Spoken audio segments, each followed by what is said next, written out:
ഹരികൃഷ്ണ. മണികണ്ഠനു നേരെ ദുഷ്ടനായ മന്ത്രി ദുർമന്ത്രവാദിയെക്കൊണ്ട് ആഭിചാരപ്രയോഗം നടത്തുകയും അങ്ങനെ മണികണ്ഠൻ രോഗബാധിതനായപ്പോൾ പരമശിവൻ വൃദ്ധസന്യാസിയുടെ വേഷത്തിൽ വന്ന് മണികണ്ഠൻ്റെ അസുഖം മാറ്റിയതുമൊക്കെയുള്ള കഥ പറഞ്ഞുവല്ലോ.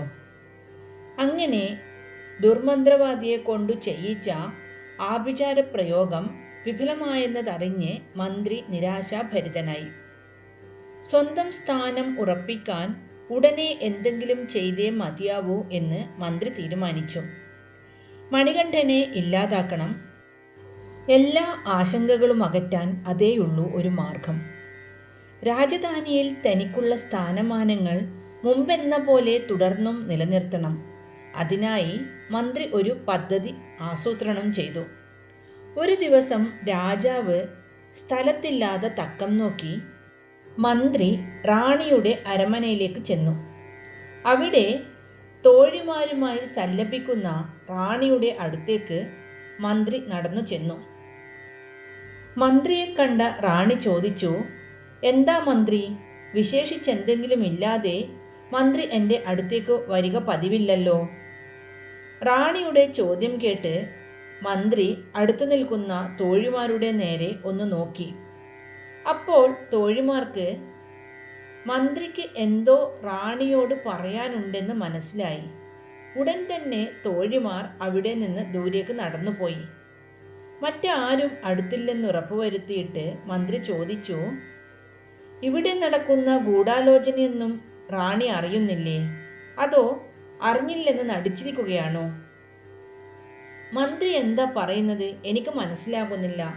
എന്ത് ഗൂഢാലോചനയുടെ കാര്യമാണ് മന്ത്രി പറയുന്നത്? എവിടെയാണ് ഗൂഢാലോചന?" റാണി ചോദിച്ചു. "രാജാവ് മണികണ്ഠനെ യുവരാജാക്കാൻ തീരുമാനിച്ചത് റാണി അറിഞ്ഞില്ലേ? ആപത്ത് മനസ്സിലാക്കിയിട്ടും റാണി അത് തടയാത്തതെന്താണ്?" "ഗൂഢാലോചനയെന്ന് ഞാൻ പറഞ്ഞത് രാജരാജനെ കൊട്ടാരത്തിൽ നിന്നു പുറത്താക്കാൻ നടക്കുന്ന രഹസ്യ ആലോചനകളെയാണ്. റാണി അതൊന്നും മനസ്സിലാക്കിയില്ലേ?" മന്ത്രി തന്ത്രപരമായാണ് ഓരോ വാക്കുകളും പ്രയോഗിച്ചത്. "ആപത്തോ? മണികണ്ഠനെ യുവരാജാവാക്കണമെന്ന് ഞാൻ കൂടി തീരുമാനിച്ചതാണ്. അതിലെന്താണ് ആപത്തുള്ളത്? അതിലെന്ത് ഗൂഢാലോചനയാണ് മന്ത്രി കണ്ടത്?" "റാണി, അത് ആപത്തു തന്നെയാണ്. മണികണ്ഠൻ റാണിക്ക് ആരാണ്? സ്വന്തം പുത്രനായ രാജരാജനല്ലേ രാജ്യത്തിന് അവകാശി. അങ്ങനെയുള്ളപ്പോൾ വളർത്തുപുത്രന് രാജ്യം കൊടുക്കുന്നത് ശരിയാണോ?" മന്ത്രി ചോദിച്ചു. അപ്പോൾ റാണി പറഞ്ഞു, "മന്ത്രി, മണികണ്ഠൻ എൻ്റെ സ്വന്തം പുത്രനാണ്. എൻ്റെ മൂത്ത പുത്രൻ. ഒരു വേർതിരിവും എനിക്കില്ല. മൂത്തവനിരിക്കുമ്പോൾ രാജ്യാവകാശം മൂത്ത പുത്രനാണെന്നറിഞ്ഞൂടെ?" പുത്രസ്നേഹത്താൽ റാണി സ്വയം മറക്കുന്നു. സത്യത്തിനു നേരെ കണ്ണടയ്ക്കരുത്.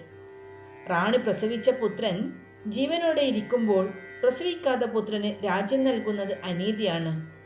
റാണി പ്രസവിച്ച പുത്രനോട് കാട്ടുന്ന ദ്രോഹമാണത്." "മന്ത്രി, അർത്ഥശൂന്യമായ വാക്കുകൾ പറയരുത്. എനിക്ക് മണികണ്ഠനും രാജരാജനും ഒരുപോലെയാണ്. ഞാനും രാജാവും മണികണ്ഠനെ ജീവന് തുല്യം സ്നേഹിക്കുന്നു. അവനും ഞങ്ങളെ സ്വന്തം മാതാപിതാക്കളെ പോലെ സ്നേഹിക്കുന്നു. ഈ രാജ്യം സംരക്ഷിക്കാൻ പ്രാപ്തനാണ് അവനെന്ന് ഞങ്ങൾക്ക് ബോധ്യമായി കഴിഞ്ഞു. അതുകൊണ്ടാണ് അവനെ യുവരാജാക്കാൻ തീരുമാനിച്ചത്," റാണി വ്യക്തമാക്കി. "റാണി, ദയവ് ചെയ്ത് ഞാൻ പറയുന്നതൊന്ന് കേൾക്കണം. റാണി പ്രസവിച്ച രാജരാജനെ പെരുവഴിയിലാക്കരുത്. മണികണ്ഠന് രാജ്യം കൊടുത്താൽ ആ കുമാരൻ കണ്ണീര് കുടിക്കുന്നത് റാണിക്ക് കാണേണ്ടി വരും. ലോകപരിചയമുള്ളതുകൊണ്ട് പറയുകയാണ്." മന്ത്രി അതിഗൗരവമുള്ള സംഗതി അവതരിപ്പിക്കും മട്ടിൽ പറഞ്ഞു. "മന്ത്രി പറയുന്നത് എനിക്ക് മനസ്സിലാകുന്നില്ല. മണികണ്ഠൻ യുവരാജാവായാൽ രാജരാജൻ കണ്ണുനീര് കുടിക്കുന്നതെന്തിന്? മണികണ്ഠൻ പ്രാണനെപ്പോലെ സ്നേഹിക്കുന്ന അനുജനാണ് അവൻ. അവർ തമ്മിലുള്ള സ്നേഹത്തിൻ്റെ തീവ്രത മന്ത്രിയും നേരിൽ കണ്ടിട്ടുള്ളതല്ലേ?" റാണി ചോദിച്ചു. "റാണി, അതൊക്കെ മണികണ്ഠൻ്റെ തന്ത്രങ്ങളല്ലേ. യഥാർത്ഥത്തിൽ മണികണ്ഠൻ ആരാണ്? രാജാവിന് കാട്ടിൽ നിന്ന് കിട്ടിയ ഒരനാഥ കുട്ടി. അന്നു മക്കളില്ലാതിരുന്നതുകൊണ്ടും നിങ്ങളുടെ മഹാമനസ്കത കൊണ്ടും അവനെ സ്വന്തം പുത്രനായി വളർത്തി ഈ നിലയിൽ എത്തിച്ചു.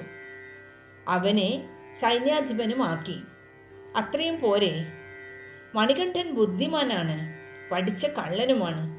ഈ രാജ്യം അപഹരിക്കുകയാണ് അവൻ്റെ ലക്ഷ്യം. അവന് കൊള്ളക്കാരായ കുറേ അനുയായികളുമുണ്ട്. കൊള്ളക്കാരെ തോൽപ്പിച്ചോടിച്ചെന്ന് അവൻ നമ്മെ വിശ്വസിപ്പിച്ചതാണ്. യഥാർത്ഥത്തിൽ അങ്ങനെയൊന്ന് നടന്നിട്ടുണ്ടോ?